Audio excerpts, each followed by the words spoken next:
Caseira, a minha preocupação, como de todo mundo, é com essa variante Delta, né? Em relação à vacina.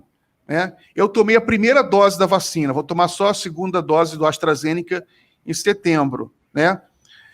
Se eu pegar essa Delta aí, eu me lasco? Não, boa pergunta. Você viu, nós já mostramos. Não, boa pergunta. E já tem essa resposta. Eu vou morrer, né? Aquela pergunta. Você sabe que já tem esse dado, porque essas vacinas, uma inglesa, uma americana, obviamente são amplamente estudadas. Então, para você ter uma ideia, o número exato é esse. Com a primeira dose da AstraZeneca, Oxford, e da Pfizer, você tem 30% de proteção para essa cepa Delta, após 14 dias. Após a segunda dose, vocês têm 68% de proteção para a variante Oxford e você tem 86% com a Pfizer de proteção. Então, veja, por isso que a discussão hoje é adiantar, diminuir o espaçamento entre a primeira e a segunda, que isso foi uma estratégia porque tinha pouca vacina, porque no estudo as doses eram 21 ou 28 dias, né? A tua proteção aumenta bastante. E saiu há 4 dias o trabalho da Coronavac, que nós falamos lá no começo, que traz uma proteção com 78% de proteção com as 2 doses, 0 de casos graves, 0 de internação, e que é um dado bastante interessante. Então, veja, a proteção é necessária as 2 doses. Caseiro, mas e caso grave, caso fatal para a primeira dose da AstraZeneca? Não, então, o que o dado mostra, que isso são modelos, inclusive, com vírus laboratoriais, que eles fazem em termos de cultura, o que o dado tem mostrando é que, olha só, mesmo quem já teve a doença se reinfecta. Agora, os dados parece que são bastante interessantes no sentido de que quem se reinfecta, quer dizer, quem já teve infecção anterior, quem já teve a primeira dose, pode se infectar, mas faz uma doença mais branda. Isso parece ser que é verdadeiro, os dados mostram isso, e talvez, viu, esse seja um certo fator explicativo do que está acontecendo, ela não ter explodido ainda aqui no nosso país. Ainda que eu acho que nós teremos um setembro ruim. Certamente nós teremos uma expansão, já está tendo a expansão, nós temos esses dados, mas de aumento de casos. Nós já temos UTIs que aumentaram o número de casos, mas o grande problema, viu, Miguel e todos, por isso eu reinsisto, não vale dessa Lindora Araújo, continuamos usando máscaras. Por quê? O dado é inequívoco. O número de pessoas indo para as UTIs está aumentando e vocês notem o exemplo de maior sucesso do mundo, que é Israel. Eles chegaram a vacinar 70% e eles estão começando, estão já falando em lockdown em Israel, pessoal. Porque a proteção em pessoas acima de 60 anos, ela cai muito rápido. Então, eles já estão falando para as pessoas acima de 60 anos da terceira dose, que o Brasil já está falando também. Você deve estar ouvindo aí intensivamente. Só para terminar essa fala, o meu estudo aqui no Hospital Guilherme, daqui de Santos, 38% das pessoas que tomaram 2 doses, 38% não fizeram soroconversão, não criaram anticorpo. Então, assim, nós precisaremos de terceira dose em muito curto espaço de tempo. De qual vacina?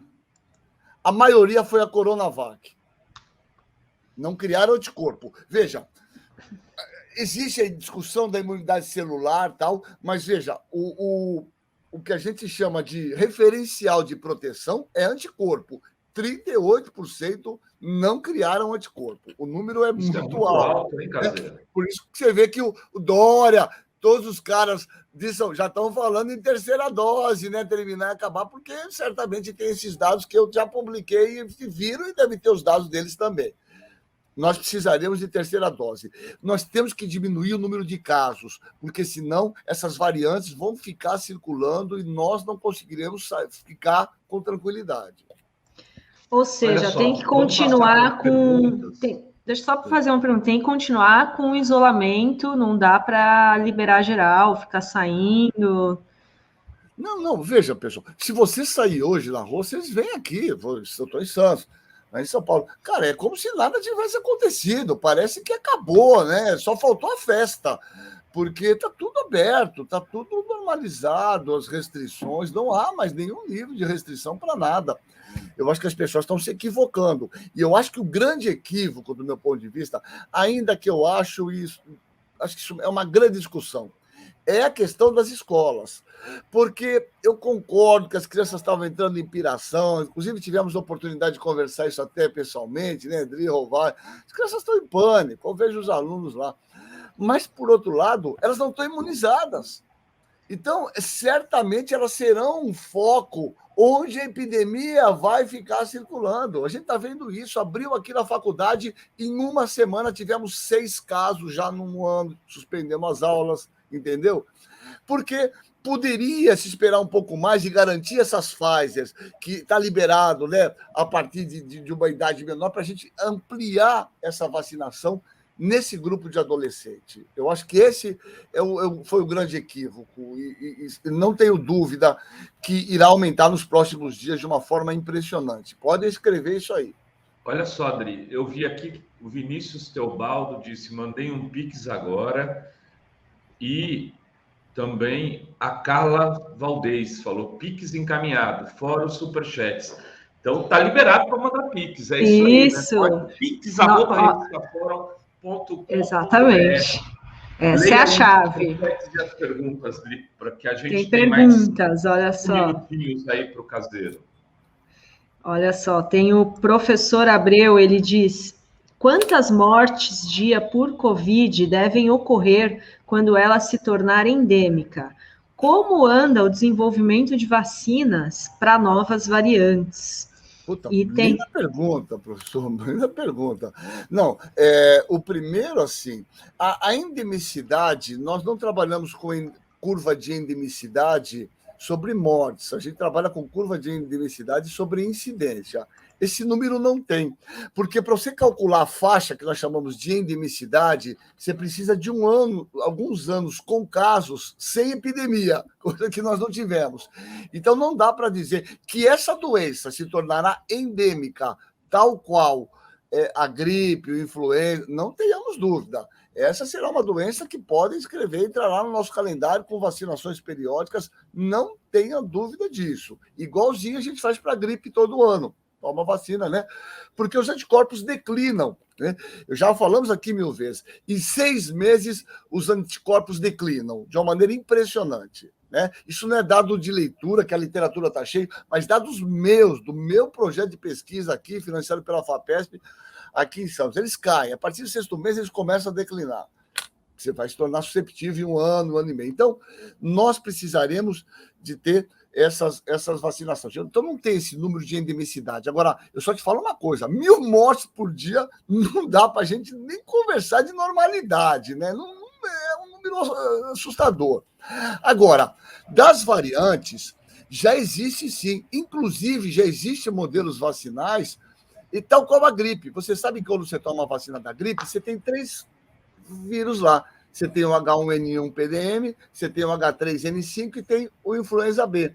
Provavelmente as novas vacinas, né, elas levarão em conta provavelmente uma mistura dessas variantes, né? Numa única vacina você estará protegido contra diferentes variantes. E também modificar essas vacinas, principalmente a Pfizer, é muito fácil, porque é um RNA mensageiro. Eles mudam, né? Obviamente, isso tem um tempo de 2 meses. Então, isso certamente não será problema. Mas, então, escreva isso também. As próximas vacinas provavelmente serão vacinas com antígenos de diferentes variantes. Quer dizer, você toma uma vacina que vai te proteger contra as principais variantes circulantes. Não tenham dúvida disso. Posso fazer uma pergunta? Pode. Caseiro, eu estou acompanhando a CPI da pandemia, e sempre que entra lá aquele senador Reis, né, é um momento comédia, né? Ele parece não entender, ele sempre fala em tratamento precoce. Ele não consegue raciocinar. Eu não sou cientista, mas um raciocínio científico qualquer um com inteligência média tem, né? Ele por exemplo, ele fala, tem uma empresa aí, não sei se é a Pfizer, que está estudando o tratamento precoce. Aí ele usa isso como uma prova de que o tratamento precoce, que qualquer tratamento precoce funciona, né? Mas aí a pergunta que eu queria fazer é o seguinte, existe alguma possibilidade de ser desenvolvida algum tratamento precoce para a pessoa que já está doente e melhorar? Miguel, duas coisas. Deixa eu ver se eu estou desligado. Não. Duas coisas eu vou te falar. Primeiro, esse cara é um desqualificado total, até aí você vai falar, puta, Marcos, isso aí você não precisa me falar. Ele fala, nós já tivemos a oportunidade de falar, eu já levantei esses dados, já mandei, inclusive, lá para o senador, Humberto. Ele fala de uma cidade chamada Rancho Queimado. Ô, Miguel, Rancho Queimado tem 4.800 habitantes. Aliás, é uma coisa que também acho que o país teria que discutir lá na frente, né? Uma cidade com 4.800 habitantes, que paga vereador, provavelmente recebe verba federal para ganhar. Essa cidade com 4.800 habitantes, que ele falou que deu tratamento precoce para todo mundo, que teve, nesse momento, 4 óbitos, é uma situação semelhante a algumas cidades, pior do que Araraquara. E Rancho Queimado tem uma das piores mortalidades infantis do Brasil. Morrem-se lá 48 crianças para cada 1.000 nascidas vivas. Araraquara morre 6. São dados piores do que a maioria dos países africanos. Então, quando ele fala nessa cidade, essas ignorâncias que ele fala, os caras tinham que rebater isso na hora, né? Existem diversos tratamentos já disponíveis com anticorpo monoclonal, vários. Ainda são caros, né? Existe o tal do Remdesivir, existe o tal do Casirivimab, Bamlanivimab, Radicimab, eu estou lendo aqui alguns, pelo menos 5 drogas que são chamados anticorpos monoclonais, que vão lá e se fixam no vírus, desde que dado precocemente. Tivemos a oportunidade de participar de um estudo de uma droga dessa. Funciona, mas ainda é uma droga injetável e cara, né? Não dá para a gente imaginar, mas é uma questão de muito pouco tempo. Teremos droga, sim, oral, né? Nós estamos em 2 anos de epidemia, nem chegamos em 2 anos, teremos. Agora, cloroquina, ivermectina, não funciona, porque existe mais de 60 estudos que mostram que ela não funciona. Simples assim. Ponto. Olha só, tem gente pedindo aqui, né, Isa Castro, para a gente editar um vídeo com a fala do Caseiro. Pronto, perfeito. Vamos lá, Caseiro explica a variante Delta e outras questões do Covid. Isso. O título já está dado aí para o pessoal da edição do vídeo. Pode ser esse título, Caseiro? Pode. Eu faço alguma coisa. Eu tenho falado direto aí com o Luquinha. Tem saído umas coisas legais aí na fora. O pessoal está lendo, né? Eu tenho municiado o Luquinha com uns dados bem legais, Inclusive sobre a morte do Tarcísio Meira, que muita gente queria saber. E você nós falamos isso, porque veja só, olha só que sensacional. A Coronavac, existe a publicação de um dado na New England, a revista médica mais importante aqui do Chile.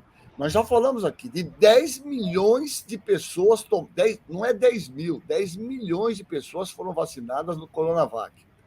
A proteção contra a morte da Coronavac para 2 doses no Chile, em vida real, foi de 88%, 87%, né, contra a morte. 13% das pessoas, apesar da vacina, pode evoluir para óbito. Não há vacina no globo terrestre, no planeta, que te proteja 100%. Não existe essa vacina. Se existisse, seria muito fácil tudo. Essa vacina não existe, né? Entendeu? Agora, ela piora e com mais idade, por conta da imunossenescência. As pessoas acima de 60, 70 anos, baixa a imunidade, a resposta imune. Então, as vacinas perdem eficácia nessa faixa etária. Por isso, a gente tem insistido para as pessoas que não é fácil você tomar a vacina, você se sente vulnerável. Não, com a minha vacina, temos que continuar se protegendo. É essa a lógica que as pessoas têm que entender a todo tempo. Muito bem, Dri, estamos chegando ao final. Tem alguma... Eu queria passar só a última rodada, então vou ler todas as perguntas aqui que vieram, aí o Caseiro faz uma fala final. É o Paula Bastoni, desculpa, pergunta qual que é o nome do livro e o autor que você citou sobre o assassinato do JK. Eu pego e mostro já. Rapidinho. Legal. E tem aqui outras perguntas, espera aí que eu já passo aqui. Agradecer a Helena Maria, diz live maravilhosa. Peraí, tem aqui também Isa Castro. Rovai, não poderia ser editado um vídeo, você já leu, né, Rovai? Tem o Paulo Walterson Gomes. Bolsonaro já parou de dizer que segue a ciência? Ele pergunta. Leda Heineken, obrigada pelo superchat. Cida Ferreira também. E eu acho que é isso, então, Caseiro. Então, deixa um minutinho, deixa eu só pegar o livro lá. Segura aí, um segundinho, tá aqui na Tá, prateleira. então, Miguel, faz a sua fazer saudação final. Então, se tiver uma pergunta. Vou fazer uma final. pergunta para o Caseiro, né? Não sei se ele consegue ouvir. Mas então, Rovai, muito obrigado aí por convidar, tá? Gostei muito aí dessa participação. Venha sempre, vamos conversar, quero você mais aqui. Sempre que se me chamar, eu venho, tá? Caseiro, deixa eu fazer uma pergunta para você. Eu sei que essas vacinas, a Coronavac está sendo produzida lá no Butantan e a AstraZeneca aqui no Fiocruz, né? Só que, se eu me entendi bem, os insumos são estrangeiros, né? São importados. Você sabe se tem alguma perspectiva assim, real, que eu não acredito no Bolsonaro, mas alguma real de você ter vacinas 100% brasileiras? Aí com isso eu me despeço. É isso. Legal, boa pergunta. Então, a ideia era a transferência de tecnologia para que elas começassem a ser produzidas aqui no Brasil, inclusive da AstraZeneca, coisa que ainda não acontece. Veja, já falamos aqui, uma das grandes esperanças que eu boto muita fé é um projeto que está acontecendo aqui em São Paulo, que é chamado Butanvac, que foi falado muito, que a gente estaria usando ainda não, porque ela tem que passar.